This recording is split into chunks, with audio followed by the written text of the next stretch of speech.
Best spots to pet your cat. 1.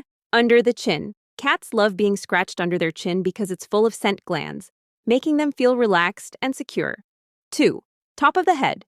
Gently pet between their ears. It gives them a sense of safety and comfort. 3. Cheeks. Rubbing their cheeks makes them happy since they mark their territory with scent glands in this area. 4. Lower back, near the tail. Some cats adore this spot and might even lift their tail in joy. But be careful. Not all cats enjoy it.